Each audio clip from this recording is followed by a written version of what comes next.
Welcome to traumaticbraininjury.com, the leading source for information on the web regarding resources for traumatic brain injury for survivors and families.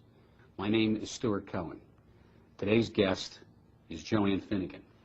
Joanne is the Chief Executive Officer of Remed Recovery Care Centers, and over the last 20 years, Remed is one of the leading post-acute neurorehabilitation centers in the United States.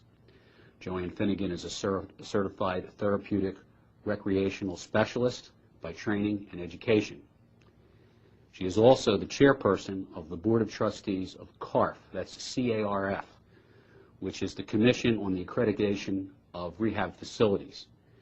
CARF is the leading accreditation organization for rehabilitation services in the United States. Joanne Finnegan, welcome to traumaticbraininjury.com. Thanks for being here. Thank you. Joanne Finnegan is president of, or chief executive officer, I guess the title is, yes, at Remed Recovery Services. I'd like to ask you some questions about how to evaluate a rehab facility. I know that survivors and some of their family members who are watching us have those kinds of questions. What does a family look for? Well, I think it's important for a family to really know or try to get an idea of what they want. There are a couple of resources that can help to start that thought process. One would be a provider guide that is put out by the Brain Injury Association of America. The other is a guide of how to choose a provider that's put out by the CARF organization. And I think that those give some very good general questions to get started. I think families need to be comfortable with the facility that they're looking at. I always recommend touring. You have to see it. All right, well, there's a lot of information in what you just said. Yes. So let me back up a little bit. CARF is the Commission for the Accreditation of Rehab Facilities, is that right? Yes. And I understand that you are the chairperson of the Board of Trustees of CARF, is that right? Yes, I am. Well, congratulations on your appointment to that position. Thank you. Just a simple question, but one of the things family members should look at, should they see if the facility is accredited? Absolutely. And the major accreditation resource is CARF? Yes, it is. And what is it that the family should ask to see? Is there a piece of paper or something to look at so that they know that it's an accredited facility? They should actually have those certificates posted, and most facilities that would be CARF accredited would do that. There's also an easy way to check, which is you can go on to the CARF website, which is www.carf.org. And that's C-A-R-F.org, O-R-G. Yes. And you'll be able to find a list of accredited facilities? Yes, by state. And also you could search for the name of that facility to see if it is in fact accredited? Yes, you can. All right, great. All right, so accreditation is one thing you can look for. Now I assume that there are a range of types of facilities available.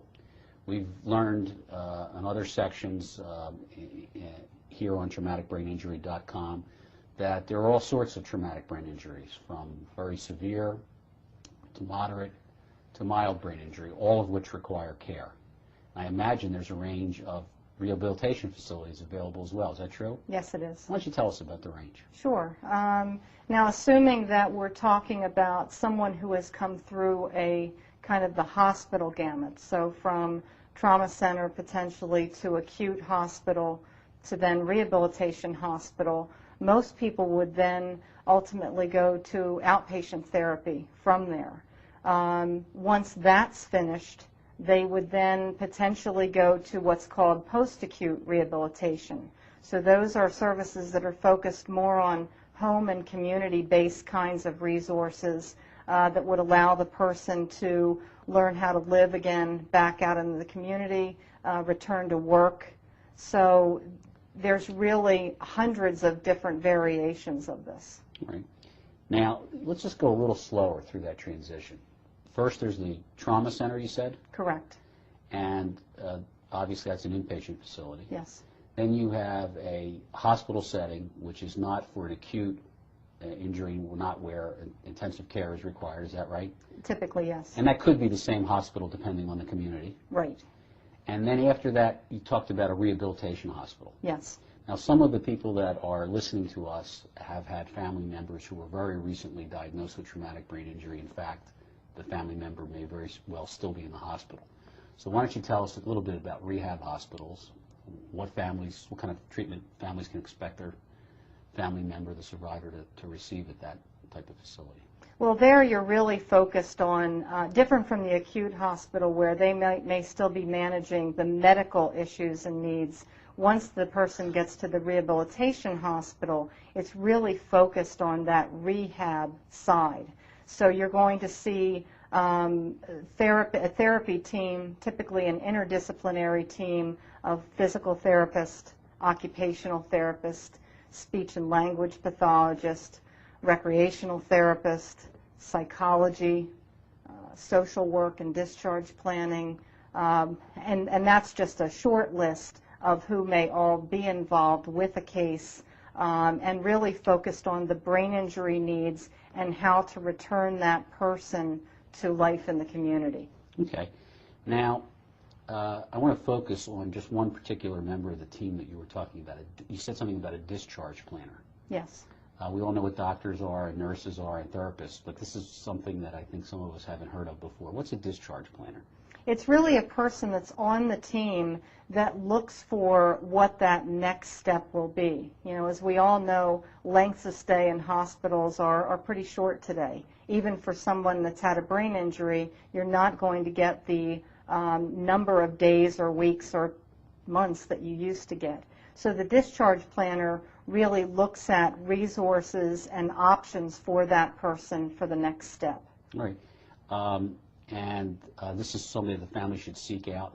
Absolutely, and as early as possible. And the purpose of the discussion is to find out what types of options are available for the next step. Correct. And you mentioned outpatient facilities and also inpatient facilities. Yes. Okay.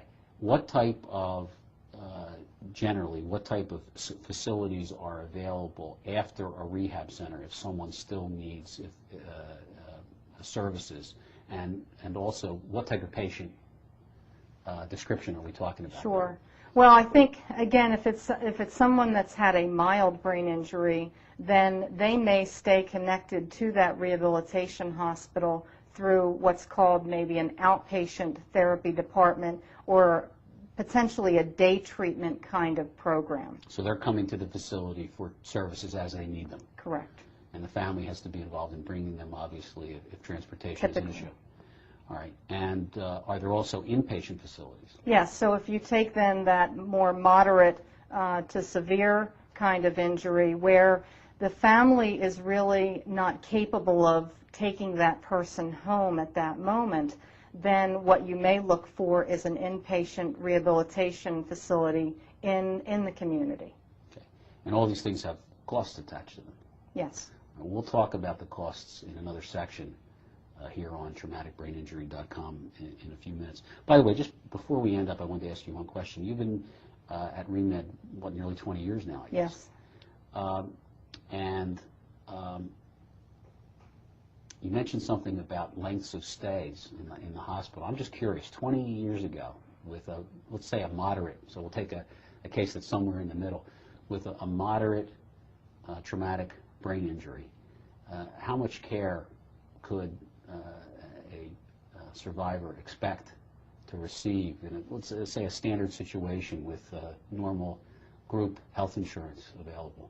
Well, 20 years ago, Stuart, when I worked in inpatient rehabilitation, we saw patients for upwards of 6 to 9 months with a moderate brain injury. That was in the hospital? Yes, it was in the hospital. And now, in 2004, how long do you see the patients? From what I understand from my colleagues in that realm, they're lucky if they see somebody for 30 days to possibly 6 weeks.